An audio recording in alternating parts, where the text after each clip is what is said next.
30 जुलाई को रशिया के पूर्वी भाग में अवस्थित कमचटका प्रायद्वीप यहां पर एक 8.8 तीव्रता का शक्तिशाली भूकंप आया। और इस भूकंप के बाद सुनामी तरंगे उत्पन्न हुई। और ये सुनामी तरंगों की ऊंचाई जो कमचटका प्रायद्वीप है यहाँ पर लगभग 15 फीट तक की थी।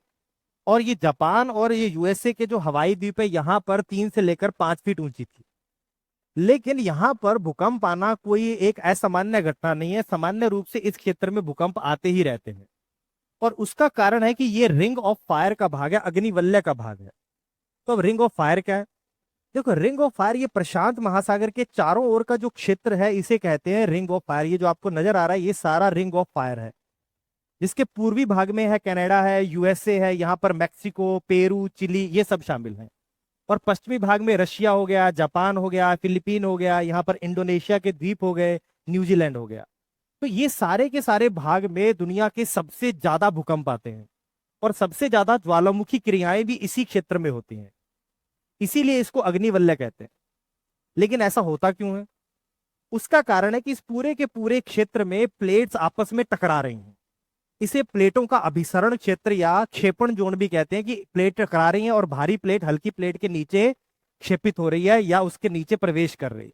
और इसकी वजह से यहाँ पर भूकंप भी आते हैं और ज्वालामुखी क्रियाएं भी होती है। और अगर हम बात करें कि प्लेट क्या है, तो देखो ये पृथ्वी है। और पृथ्वी का जो सबसे ऊपरी भाग होता है 100 किलोमीटर का, वो बिल्कुल सॉलिड होता है, रिजिड होता है। और उसके टुकड़ों को हम प्लेट कहते हैं। अगर यहाँ पर मैप में देखें तो ये जो ऊपरी 100 किलोमीटर का भाग है ये सारा का सारा प्लेट कहलाएगा। इसके टुकड़े प्लेट होते हैं। और ये जो इसका निचली लेयर है एस्थेनोस्फीयर या दुर्बलता मंडल, इस पर इस तरह से क्षैतिज गति कर रहे हैं। अब जब दो प्लेट एक दूसरे की तरफ आएंगी तो वो टकराएंगी। और टकराने के बाद भारी प्लेट हल्की प्लेट के नीचे प्रवेश कर जाती है या क्षेपित हो जाती है। और इस प्रक्रिया में भूकंप उत्पन्न होते हैं। और जब ये प्लेट नीचे प्रवेश करती है तो यहाँ पर तापमान ज्यादा होने की वजह से वो पिघल भी जाती है। और जब पिघलेगी तो यहाँ पर मैग्मा का निर्माण होता है और फिर ये मैग्मा ऊपर की ओर बढ़ता है और ज्वालामुखी क्रिया होती है। और ये जो पूरा का पूरा क्षेत्र मैंने आपको बताया था कि ये अग्निवलय का जो क्षेत्र है, यहाँ पर प्लेट एक दूसरे के साथ अभिसरित हो रही हैं, टकरा रही हैं। और उसी से भूकंप भी आते हैं और ज्वालामुखी भी होते हैं। लेकिन इतनी तीव्रता का भूकंप आना सामान्य बात नहीं है। पिछले 20 साल में 8.5 की तीव्रता से ज्यादा आने वाले सिर्फ 5 ही भूकंप आए।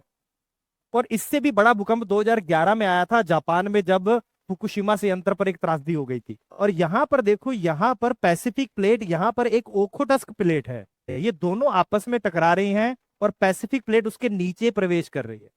इसी वजह से यहाँ पर भूकंप आया और वो पूरे के पूरे इलाके में उसने सुनामी को क्रिएट कर दिया।